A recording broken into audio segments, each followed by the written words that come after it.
They're coming.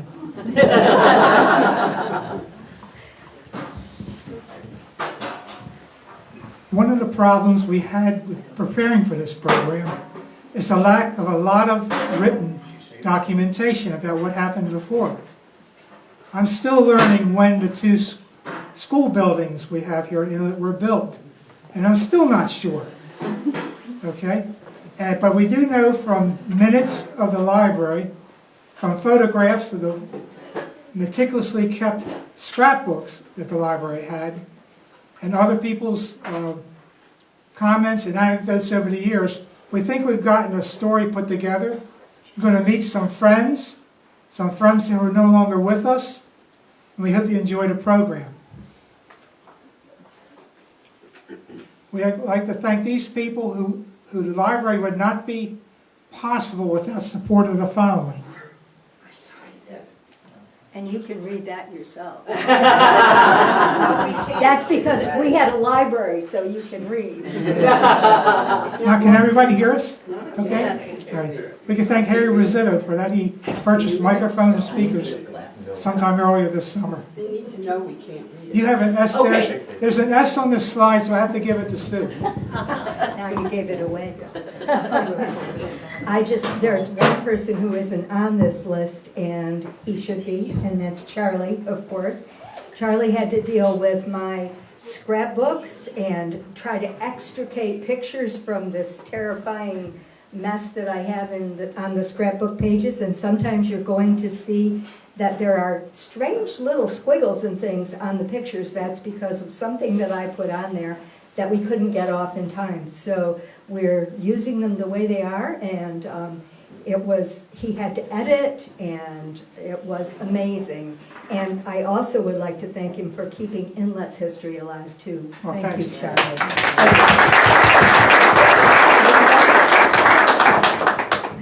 Our story starts with the first building that was used for a reading center. This is a souvenir.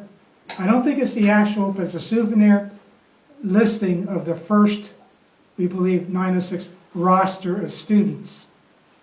If you look on here, the pupils: Kenwells, Murdochs, Lakemans, Harwoods, and you might take a look at, can you see my cursor waving back and forth here? Right here we have Louise Thompson and Mary Thompson. This is the first of my knowledge that these two are Native American children. Their actual last names were Tehamont, and they lived in a shack on the Arrowhead property. The first Arrowhead, okay?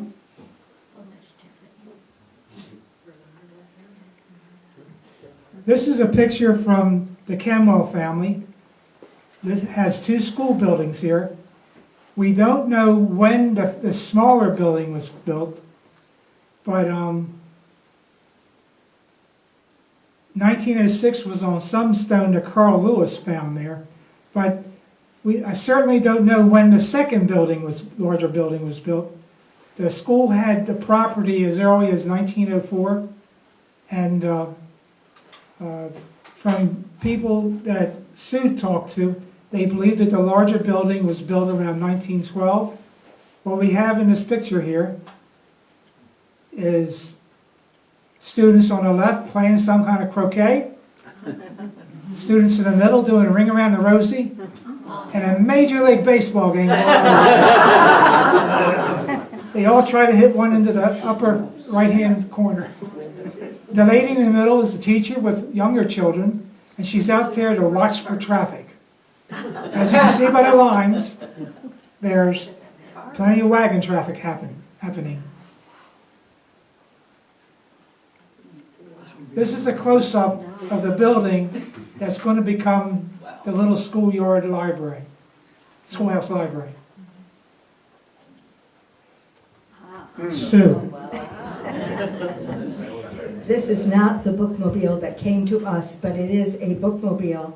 And you can well imagine the space inside by the time you put shelves in there and the doorway and a desk for the checkouts. There's not much room.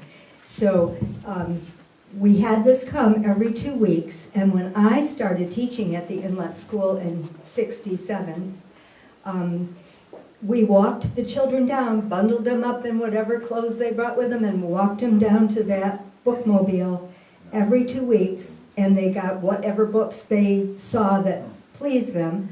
Adults could order books, of course, if they didn't have something there they wanted, but it was not really very effective, let's say. Sue, Yes. where would they park the bookmobile? Okay.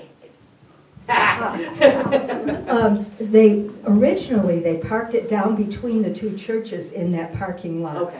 And then later, they brought it up to the school and parked it across from the school. But Jean said that by the time she taught there, they were across the road. Thank you. Thanks for asking. Yeah.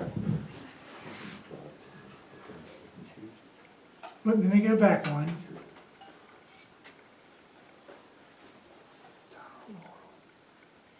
Okay, between 1906 and 1981, this was the environment at the schoolhouses, the two schoolhouses. In the beginning, the two buildings housed the classes from 1st through 12th grade. In the 1930s, grades 9 through 12 went to Racket Lake. According to a program Gene Bird did for us a year or two ago, kindergarten was added in the 1950s. 1947 was the last 8th grade. 1948 was the last 7th grade. The smaller building was vacant for a number of years, would be used for elections. By the time Letty came, I believe 1972, the kindergarten was happening there. In 1981, fuel shortages resulted in this class moving to the basement of the larger building, and the kindergarten building was closed. As Sue told you, the library function for the town was a bookmobile furnished by the Southern Adirondack Library Association system, as in salsa. In May 1982, a group of interested citizens signed a petition for the town to have a library in the building recently vacated by the kindergarten function. And this is that petition. At the top, Reggie You'll Chang. recognize some names. Yeah.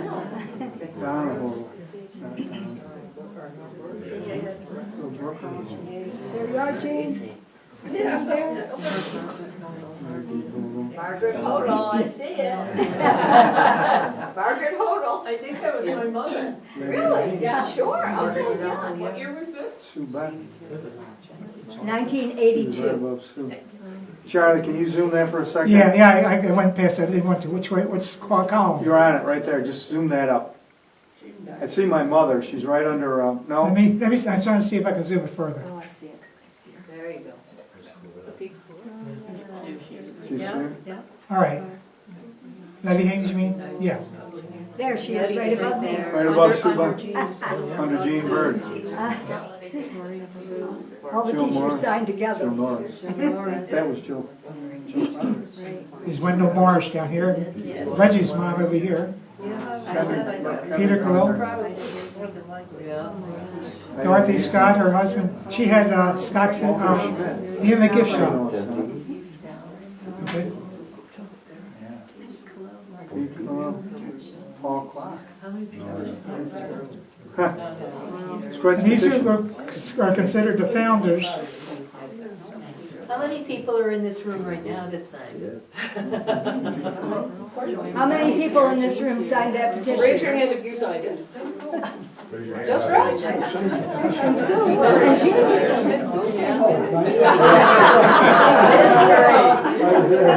I think Richie signed for you.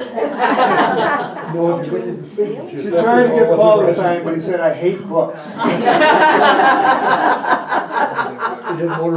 Okay. In the present library, there's a commemorative plaque about the little schoolhouse library, the co-founders. Karen Lee is a founding librarian. That's in your library? If you go in the library, you can see the plaque there. He said an impressive library. 1982. Where's this plaque located? Right on, as you come in, it's right on the door, On the left between when the you, circulation desk and the right, door. yeah. Huh, never seen it. Get him a card. I will get it, yeah. Just kidding. Now, let's see, a couple things that happened. The Little Schoolhouse Library Reading Center was established with the Constitution in June 1982. Where's the rest of my sheets?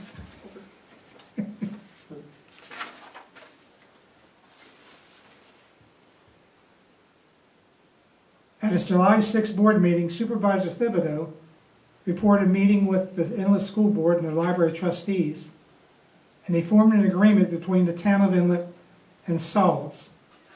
The town would pay annually $1,000 special appropriation donation to the town, from the town to Sauls. Sauls would furnish books and services to the Little Schoolhouse Library, which is established as a public reading center. There's a distinction between reading centers and libraries. The Inlet School Board will lease the former kindergarten building to the town under this contract. The town will provide suitable quarters, including heat and light, reasonable protection from pilferage for the books at times when the reading center is unattended. In July 1982, the library board announced the above results to the town and asked not only for the Inlet residents' support, but also to complete a questionnaire to provide their input for the services they'd like the reading center to have. They received, out of 100 questionnaires sent out, they received 99. Who still, I'm just kidding. I was going to ask, who still has their questionnaire? That was me. And part of this questionnaire, it informed them that the open house was going to be Sunday, August 1st, 1982. This is the schoolhouse on a wintry day, just before grand opening. August 1st.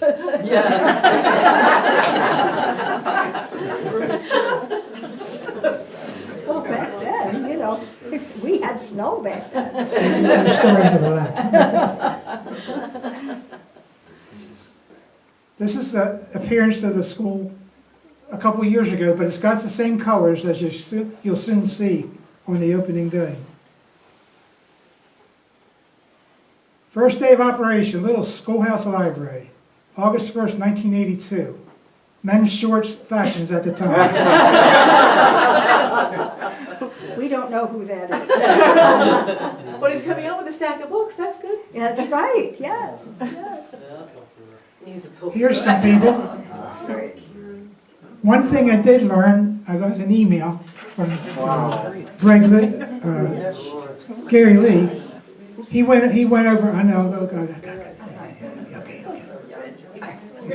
I asked him for any memories about he and Karen about the library. He couldn't come up with many, but he remembered Karen having him drive over to Massachusetts to pick up the metal shelving and to put that up in the Little Schoolhouse Library.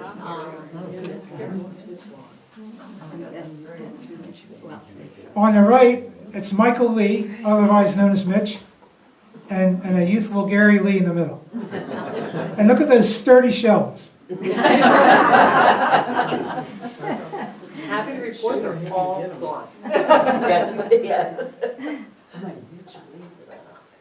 Here's some more festivities. Reggie Chambers with Betty Morse and Bar Warmuth in front of Stax. Okay. Here's Gene Bird and little Vicki Chambers checking out books with librarian Karen Lee. Good Lord, I had brown hair. You remember that, Jim? It could be worse. I think you look great. Here's founders Gladys Taylor and Katie Chambers. Oh my gosh. Look at those cars. They got a car like this one up in the museum. Here's Reggie again with Letty Haynes Wow, and Gene Bird. good Lord. We were high. We were happy too. Look at mine. Smooth. Now here's Adele doing a photo bomb. Here's Vicky again. She's the greeter, right? Yeah, she's a greeter, right. She's the greeter. And this is founder, treasurer Maggie Earningwine.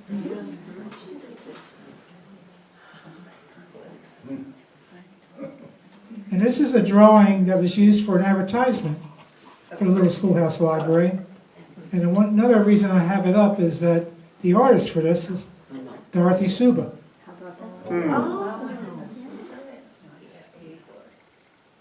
The rest of this advertisement is some interesting information.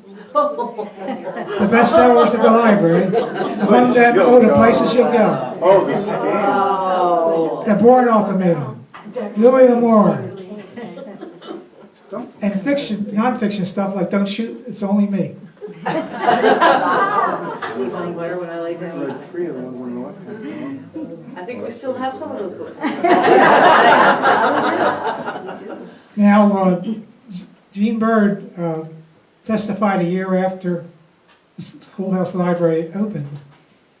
She heralded the resumption of library services for the school. 1 day per week, the students attend classes at the library to learn literary skills, something Bird said was desperately needed for the students' advancement in other schools. Remember, students were in one room all day long. Maybe they had some books on the shelf they could borrow, but now they have a I was gonna say it fills up though. now they have a library to go to. Plus, But no school. and they go to other schools, yeah.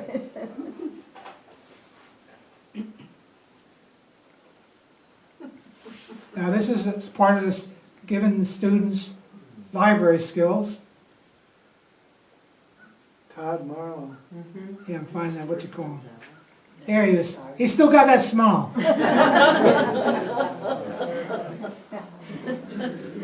Over here we have some more students. Tim. Is that Ryan Sauer's tongue right there? Students were getting their, there's that house next door, see? Kate Blakeman's house.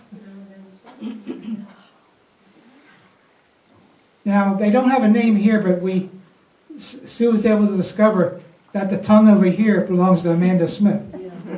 Yeah.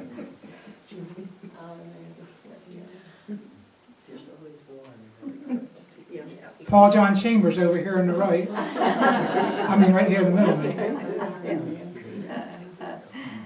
You can have fun in the library. Go to one today. Now, this is the roomy situation in the schoolhouse.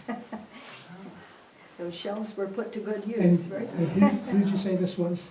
That's Beth. Beth. That's Beth. Beth is here. Yes, That's Beth is who? here. Here's another picture. So who'd you say that was?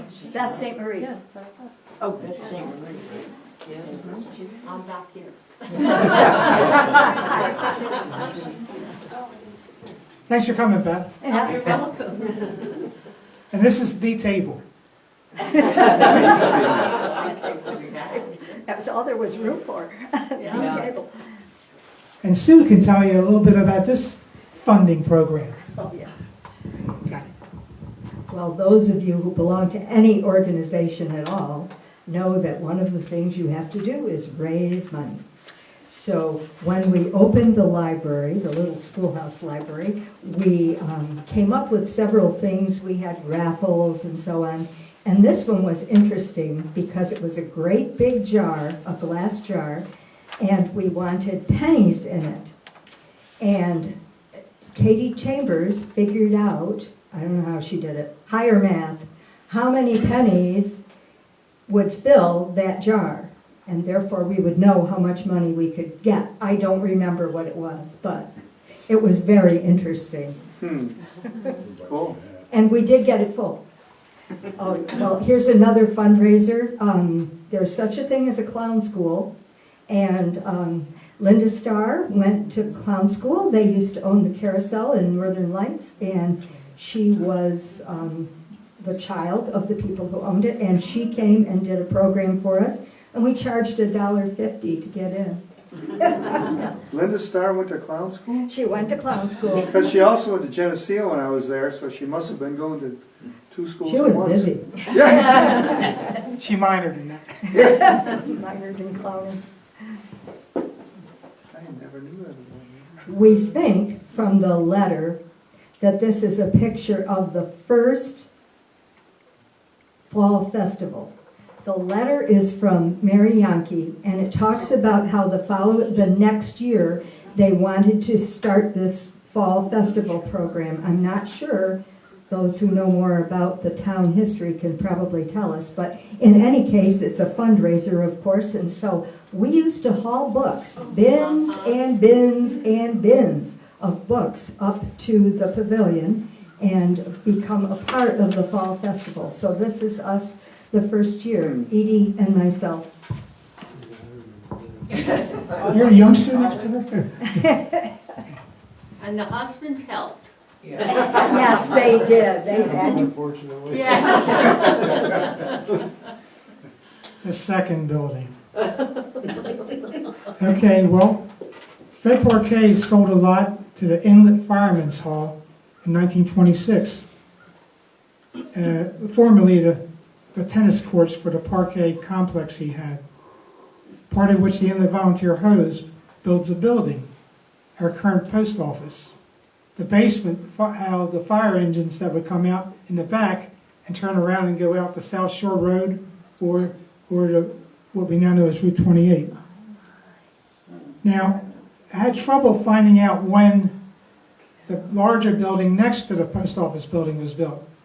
One person told me in the 1960s. Is anybody in the fire group here can tell me when that second building was built? That's now the library. We were guessing the 60s, right, Gordy? It's got to be in the 60s because they bought a new engine.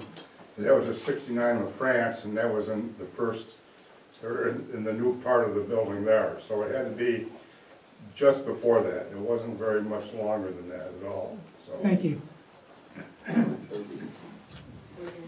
In December 1996, Ives, they're now Ives at this point.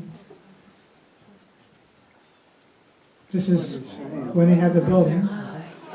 I know Gordy could name the engines, but we'll go. That first one right there George. on the right, Waddy Quill bought that. That's up in Pete Quill's garage right now. The middle one there, that's the 36 La France. That's out here in the bay right now. And that other one's a Brockway. That was our tanker. And that son of a bitch would never start. The happiest day of our lives when we got rid of that thing. And this is a later picture. Okay. I think this is after the Easy Mart gas explosion. Yes, yes, I believe so. Okay, again, the one on the far right, again, is that little mini pumper that Waddy Quill owns now. The American La France, that was brand new in '69. Okay, the next one, that was the pumper that we bought, that replaced that tanker that I was telling you that wouldn't start. And I was the secretary treasurer at the time. When we bought that off of Salisbury, it was $39,000. That was fully equipped. And I'm thinking to myself, I was like a rotisserie at night, how are we going to pay for this damn thing? $39,000. Holy mackerel. Well, today, that brand new engine that sits out here in the first bay was $500,000. Wow. Hey, thanks, Gordy. Yeah. Wow. And whose dog is it? I want to know the dog. I think that's my daughter-in-law's, my Oh. son's, yeah. Okay, thank you. Okay, there's two different things happening around the same time. In December 1996, Ives sold the 1960s building to Bill Bratt. In January, a month later, Reggie Chambers asked the new owner, Bill, if the little schoolhouse library could move to the just vacated Fire Hall. Mr. Bratt provided permission. The Reading Center would pay for any renovations, and in the minutes, I believe it was Barbara gave a thank you to Reggie for getting the ball rolling.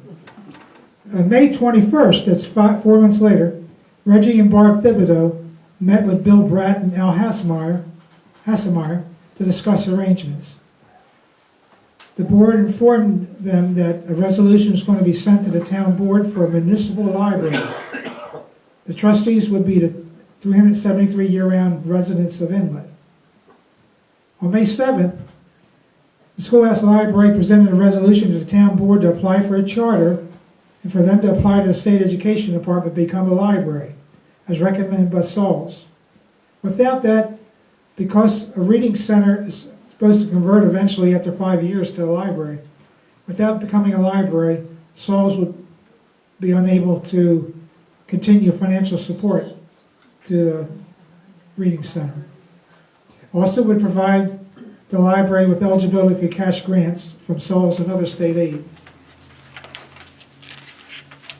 Let's see. This is a resolution to the town board for the rationale.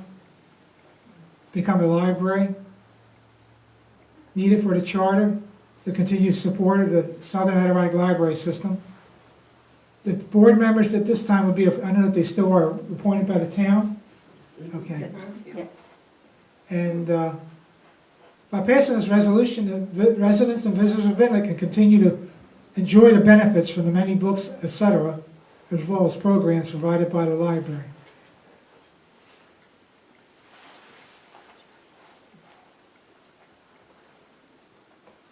Work begins on the library, on the prospective library building.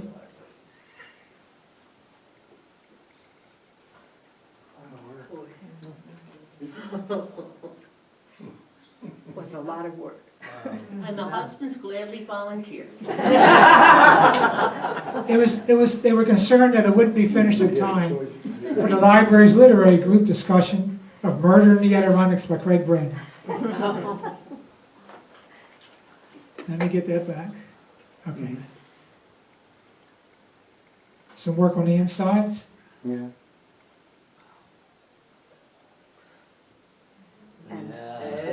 Very nice.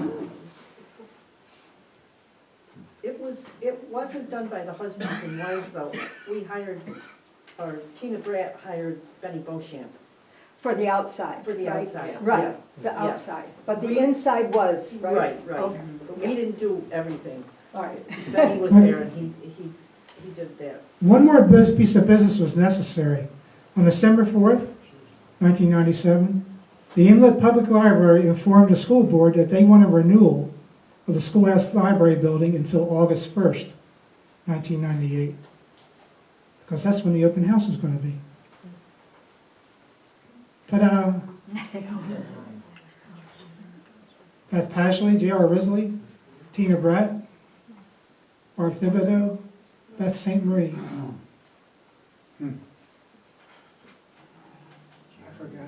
The ribbon cutting.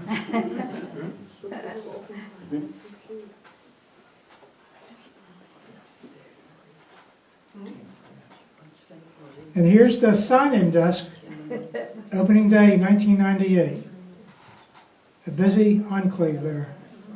No counter, No counter. just a desk.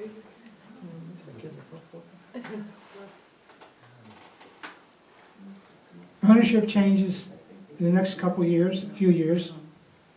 In May 2003, Bill Bratt conveyed the property to Christine Bratt. February 11th, 2 years later, Christina Bratt sells the property to the town of Inlet with this special language. The main floor is to be used for the Inlet Public Library and for no other purpose. This didn't preclude the library moving somewhere else, but if it does, the disposition of the property shall be determined by the town board with the approval of the library board. And from then until the future 2032, on August 31st, the library has an obligation to pay $1 for the use of the building to the town of Inlet.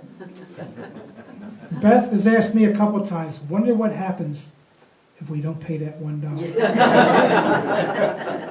Would have happened by now because we never got it.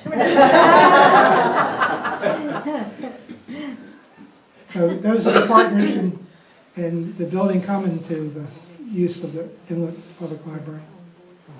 This is the contract, the present contract, 2019 to 2032. And we don't know what happens then, in 2032. It's coming. Yes, it is. Yes, it is. Sooner than we think. Soon. Oh, it's a nightmare. Exactly. Okay, we're back to fundraising, of course, and this was one of the things we did for several years. I can't remember how many, maybe somebody does. Every summer, we had a garage sale, and we offered to go pick up their items if they couldn't bring them. And they gave us beds and dressers and couches and desks and stoves, and I mean, it was outrageous. It was Yes. almost divorce court. Yes, it was. It was That- bad. That was true. And this is Reggie and Paul in the rain. It was bad. Nice beard, Paul. The same hat, Paul. We stopped doing that. These were a couple of other fundraisers that we had. They were very interesting and fun to do, but they didn't seem to bring in enough money to make it worth the effort and advertising and so on. So we stopped doing that, but they were really good. Both of them were. And I think we had them more than once. Yeah. They were good.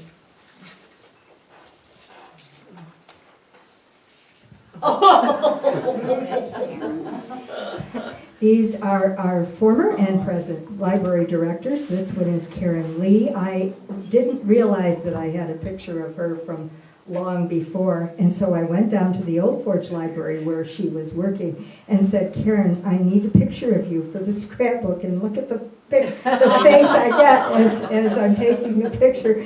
But she volunteered for at least a year. We're not sure how many years. She did not get paid to have the library open. I think it was 3 days a week. So we so greatly appreciate everything Karen did for us, and we miss her. This is Joanne Schwanley. She took over after, and she got paid after Karen was through. We miss her too. This is Beth St. Marie. Beth, can you show yourself? There she is.